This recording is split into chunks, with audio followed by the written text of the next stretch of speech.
Lorsque les pères s'habituent à laisser faire les enfants, lorsque les fils ne tiennent plus compte de leurs paroles, lorsque les maîtres tremblent devant leurs élèves et préfèrent les flatter, lorsque finalement les jeunes méprisent les lois parce qu'ils ne me reconnaissent plus au-dessus d'eux, l'autorité de rien et de personne, alors c'est là, en toute beauté et en toute jeunesse, le début de la tyrannie.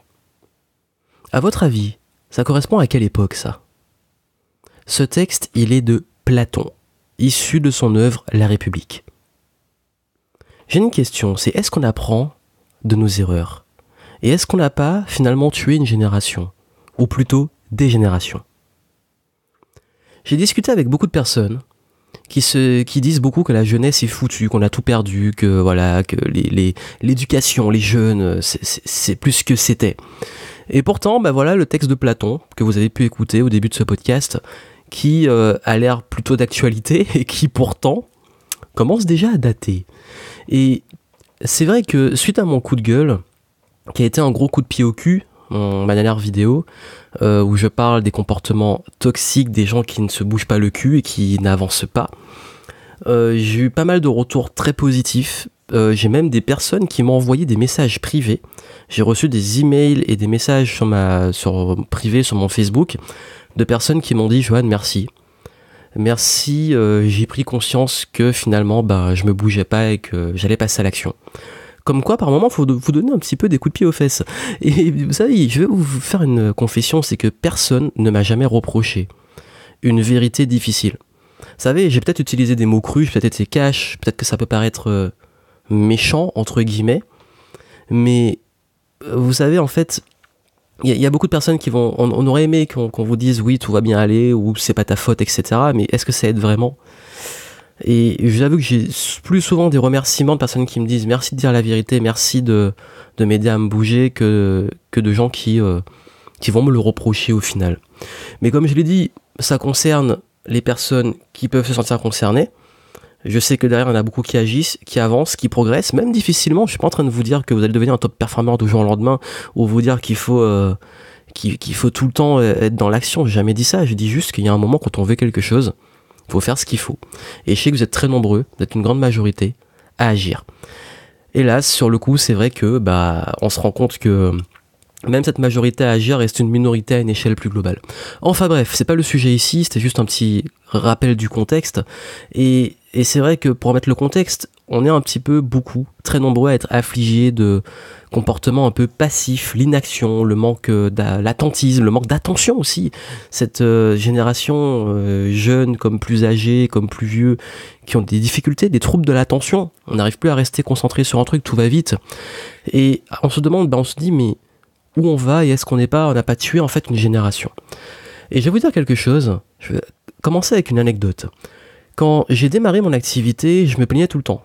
C'est-à-dire qu'à chaque fois que je me plantais ou qu'un truc était difficile, je disais en fait on n'aide pas les jeunes, voilà, je veux lancer mon business, personne ne me fait confiance, ou alors les clients c'est tous des enfoirés parce qu'ils veulent pas acheter mon truc, ou alors c'est pas le bon moment parce que c'est la crise, que je me suis lancé, c'était la grande époque de la fameuse crise financière. Quand je me prenais des noms, je le prenais de façon très personnelle en disant qu'ils ont un truc contre moi, ou parce que en allant très loin, je disais c'est parce que je suis noir, voilà, pour aller beaucoup plus loin. Et du coup, en fait, j'étais dans ce schéma-là où c'est toujours la faute des autres et c'était jamais ma faute. J'avais toujours des excuses à chaque échec, à chaque non, à chaque barrière. Et je me suis pris 2 claques. C'est-à-dire que la première est venue de ma famille, qui en avait marre que je me plaigne. Une fois, j'ai reçu un message très salé d'un membre de ma famille qui m'a dit « Écoute, j'en ai marre d'entendre te plaindre.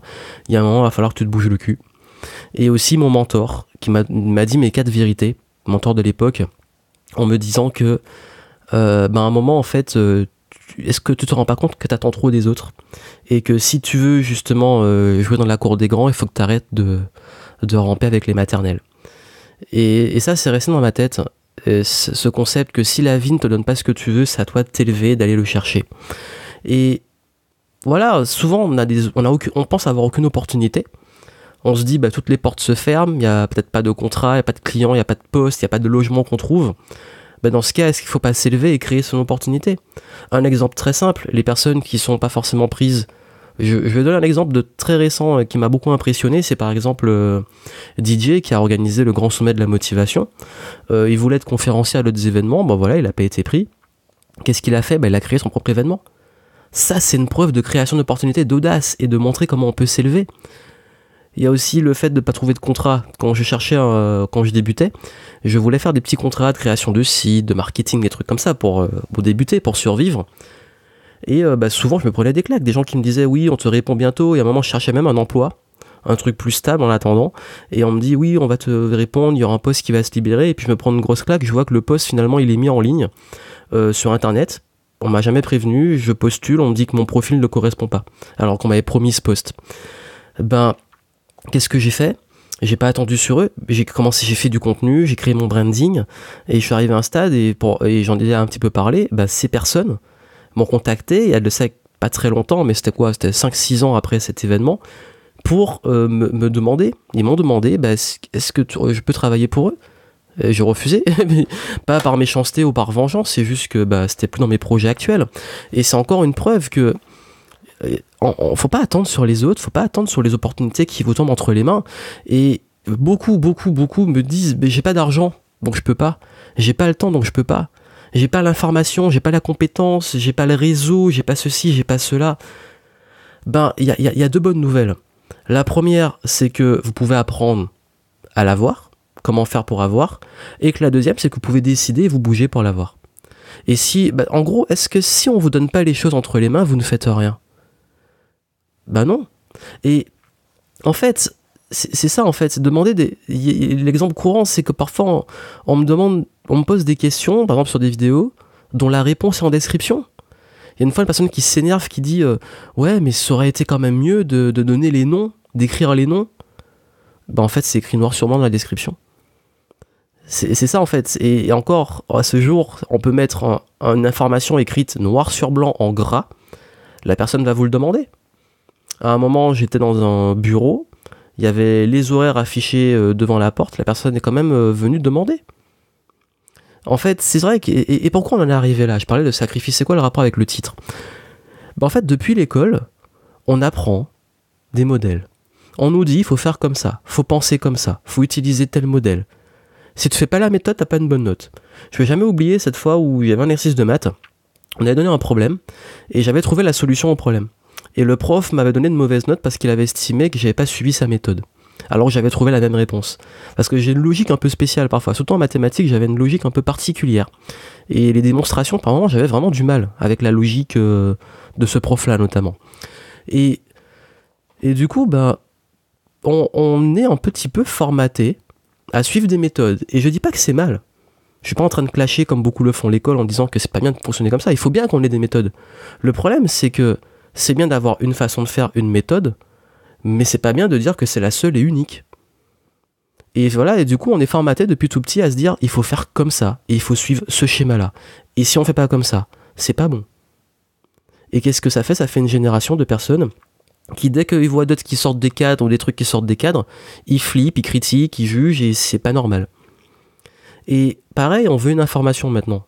On tape dans Google. Et pourtant, il y en a plein qui ne prennent même plus le temps de le faire. Bon, pourtant, hélas, il y a quand même encore beaucoup de personnes qui n'arrivent même pas à avoir le réflexe de chercher une info sur Google. Mais l'idée, c'est... En fait, on veut tout de suite. Si on n'a pas la méthode, ça veut dire que la méthode est quelque part et qu'on l'aura tout de suite. Pareil, en format d'entrée, à avoir des notes. En fait, ta réussite est liée à des notes. Les notes, c'est pas forcément quelque chose de négatif, encore une fois, on va pas rentrer dans des visions binaires, mais encore une fois, c'est un seul modèle qui est imposé. Et donc du coup, qu'est-ce qui se passe? On commence à juger et agir de façon à noter sur une échelle d'étoiles, de 4, 5 étoiles, de notes sur 10, de notes sur 20. Et du coup, on se met à donner un avis sur tout et rien, et à noter tout et rien. Et du coup, notre vie devient comme les chauffeurs Uber ou comme les hôtels sur TripAdvisor. Notre réputation, notre réussite est basée sur des notes. Et du coup, on va juger quelqu'un sur des chiffres, sur les notes qu'il a eues, plus que sur ses idées, ses valeurs, etc. Et tu as faim, tu as un petit problème, tu peux commander, tu es livré. Tu es malade, t'appelles SOS médecin, t'appelles les pompiers, t'as un problème, t'appelles la police. tout est devenu rapide et facile, mais c'est ce qui fait qu'en fait, on a tout qui est acquis. Et est-ce qu'on n'a pas fait une génération, justement, d'enfants gâtés ? Et c'est la grande question que je me pose, où on a tout. Et le fait d'avoir tout, vous savez, je me rappelle plus du tout, j'en parlais tout à l'heure, j'avais vu un humoriste, mais je sais plus c'est qui, c'est dommage, il fallait vraiment que je le retrouve, qui a fait un sketch sur toutes ces histoires de, vous savez un petit peu les derniers débats qu'il y a eu sur les genres, sur les différents types de sexe, et les différents mots qu'il faut adapter, il faut pas se tromper, et surtout sur tout ce qui va toucher à ce fameux sujet de l'écriture inclusive. Et voilà, toutes ces histoires sur les genres, généralement. Et il se dit, voilà, où on est arrivé, on a des débats à la télé qui durent des heures, des gens qui se chamaillent, on veut formater, revoir la langue française. Mais c'est vraiment qu'on n'a plus rien à foutre, en fait, qu'on n'a que ça à faire pour se préoccuper de ça. Et il a pas tort. En fait, si on arrive à se poser des questions et à débattre sur des choses comme ça, c'est vraiment qu'on s'emmerde et qu'on a perdu de vue l'essentiel. Et qu'on n'est plus en train de se battre, même plus pour des libertés, des trucs comme ça, on se bat pour des mots. Mais moi je trouve ça un petit peu grave quand même, parce qu'on va donner un jugement et un sens à tout, alors que par moment il n'y a juste rien. Et c'est ce qui arrive, c'est que maintenant, on ne peut plus rien dire, plus rien faire, sans qu'il y ait personne qui se sente offusqué. Et tout ça pour dire que, est-ce que notre génération n'est pas justement une génération d'enfants gâtés ? Est-ce que ça justifierait pas ce phénomène qu'on veut tous sur un plateau, qui a du mal à se bouger le cul, que souvent les gens mettent plus d'énergie sur des choses qui comptent pas que sur ce qui compte vraiment. Et c'est des questions dont j'ai pas les réponses, mais pourquoi j'ai introduit ça avec Platon ? C'est pour moi pas une génération actuelle. Je pense que l'être humain n'a pas changé en fait. Que la psychologie, que l'être humain a toujours été pareil. Et en ce moment, c'est mon truc, c'est que je suis en train de relire pas mal de vieux livres, notamment sur la philosophie. Et plus je lis ces livres-là sur la philosophie, notamment la sociologie, tout ça, et je redécouvre des œuvres que, d'ailleurs, je vais faire une bonne vidéo dessus, sur ce sujet-là. Et je redécouvre des œuvres en me disant, mais en fait, ça a été écrit il y a des siècles. Et pourtant, ça s'applique encore aujourd'hui. Et c'est d'ailleurs pour ça que je dis, vous voulez les meilleurs livres de marketing, les meilleurs livres sur l'entrepreneuriat, regardez justement les anciens livres sur la psychologie, sur les trucs de propagande, sur les success stories, mais même les anciennes, les vieux textes, les vieux copywriters, les trucs comme ça, parce que c'est là que vous allez le plus apprendre. Comme on dit, c'est pas au vieux singe qu'on apprend à faire la grimace, c'est ça en fait. Moi j'aime bien les trucs un peu vieux, maintenant je m'intéresse plus à ça, parce que c'est là qu'on a le plus de profondeur et le plus de lucidité, parce que finalement tout ce qu'on a aujourd'hui c'est du recyclage. Et je sais qu'il y a plein de personnes parmi vous qui cherchent à lancer leur entreprise, qui cherchent des emplois, qui cherchent, je sais pas, à avoir une meilleure situation, peu importe, et qui restent bloqués, ils disent « Ouais mais c'est pas possible parce que j'ai pas ceci, j'ai pas cela ». N'oubliez pas et j'avais fait une vidéo dessus sur la motivation, c'est si vous pouvez suivre ce podcast, vous avez plus de chances qu'une grande majorité des gens.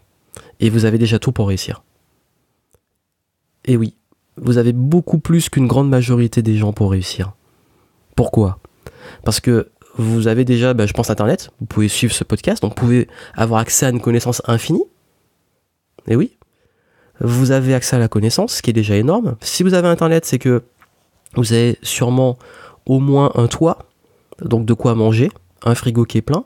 Et si vous avez le temps de suivre ces trucs-là pour vous améliorer, c'est que vous avez déjà les bases le bas de la pyramide de Maslow, donc les besoins physiologiques, qui sont plutôt comblés.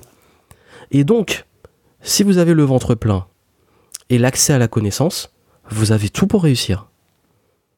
Et oui, sauf que c'est vrai qu'on est un petit peu des enfants gâtés. Quand je dis on, je parle de moi aussi. Et l'idée, c'est que là où je dis que le gros problème, c'est qu'on n'a pas appris la volonté. La volonté, pour moi, c'est le centre. D'ailleurs, dans mon coup de gueule, il y a beaucoup qui disent que c'est une question de volonté. Que si les gens se bougent pas, c'est que c'est pas important pour eux. C'est vrai, en fait. On n'a pas appris à avoir cette volonté, on apprend juste à suivre. On n'apprend pas à se dire, bon là, je veux un truc et c'est la volonté qui va me le donner.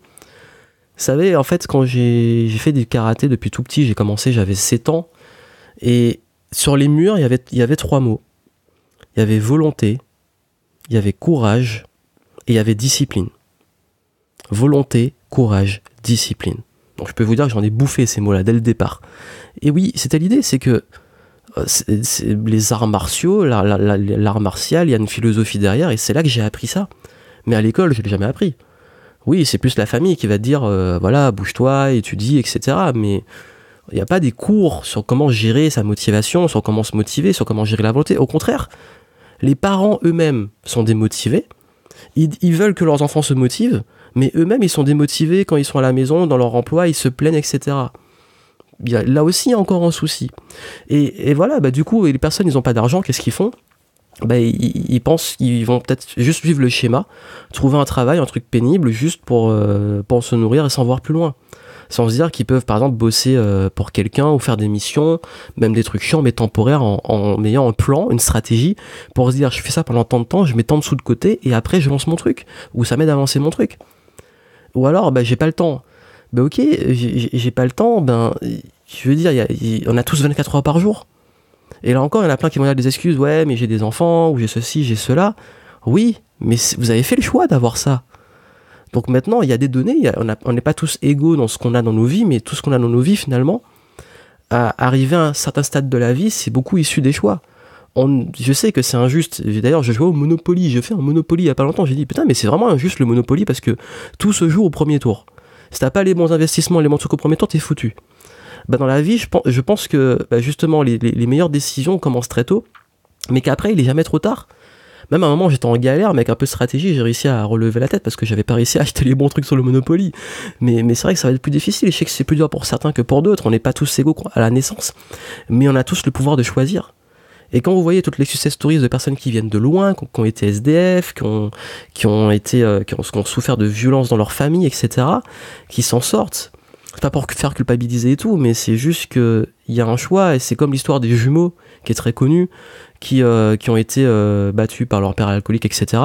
Ils viennent du même milieu, il y en a un, il est devenu justement drogué, alcoolique et violent, et l'autre qui est devenu, qui a réussi, qui a monté son affaire, etc.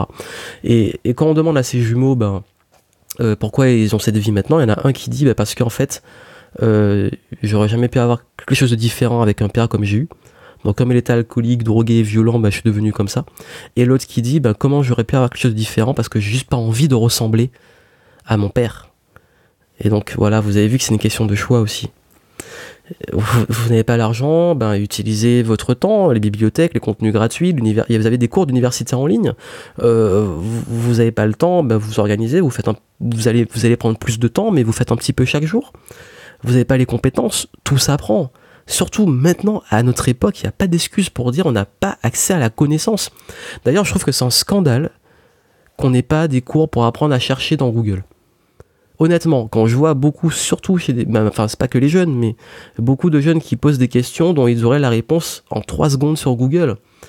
Et je parle pas de réponses liées à l'expérience de quelqu'un et tout, je parle juste de trucs génériques dont une info, une date, un truc, ils peuvent l'avoir tout de suite. C'est ça en fait. Comme je dis, dans la vie, c'est une question de volonté, de priorité. C'est une question de choix. C'est des décisions, c'est de la volonté, c'est une gestion des priorités. Tout le reste, c'est des excuses. Vous pouvez utiliser le oui mais, mais finalement, le oui mais, ce sont des excuses. Et quand on me dit, est-ce que c'est une génération qui est foutue ? Non. Parce que moi, je pense que c'est plusieurs générations qu'on a formaté comme ça et que l'être humain a toujours été comme ça. Et que, voilà, depuis des siècles, on a été formaté à être comme ça. Honnêtement, s'il y avait un truc que je devrais changer, j'aurais aimé commencer plus tôt.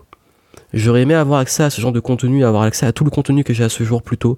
J'aurais aimé, dès le lycée, quand j'avais les cours de philo, m'y intéresser plus. Le truc, c'est que quand on est jeune, on a envie de s'amuser, on n'a pas envie forcément d'apprendre, on voit pas l'intérêt en fait. Et c'est après qu'on se dit, en fait, ouais, là j'en ai vraiment besoin de ces connaissances et tout. Et qu'on est content d'avoir parfois des outils, même des méthodes, mais sans rester à ça pour au moins démarrer et puis aller plus loin. Et je pense que si vous vous intéressez à des choses, approfondissez les sujets. Et quand je dis approfondissez, ne restez pas en surface. Soyez curieux. Allez en profondeur et soyez curieux aussi dans la solution à vos problèmes. Ne restez pas, en fait, c'est vraiment mon gros message, ne restez pas juste face à l'évidence ou face à une solution ou une opportunité ou une chose. Creusez-la. Creusez. Vous n'avez pas d'argent, il y a une solution, elle n'est pas bonne pour vous, vous avez essayé, creusez d'autres solutions. Vous n'avez pas le temps, creusez d'autres solutions. Vous n'avez pas les compétences, creusez l'approfondissement de la connaissance. Vous voulez à devenir expert bon sur un domaine, creusez-le, allez en profondeur. N'attendez pas sur des formats de 3 à 4 minutes, n'attendez pas sur des trucs en X étapes pour réussir sa vie. Vous allez voir que c'est toujours les mêmes conseils qui reviennent. C'est que c'est des bons conseils, mais il y a un moment sur chacun de ces conseils, approfondissez, appliquez. Et comme je dis souvent, la meilleure façon de devenir bon, c'est de répéter, appliquer, approfondir. Vraiment, en fait, c'est ça que je voudrais vous dire. Si vous avez envie de ne pas faire partie de la génération sacrifiée, ne vous laissez pas sacrifier et bougez-vous. Et c'était mon message. Et sur ce, je vous laisse.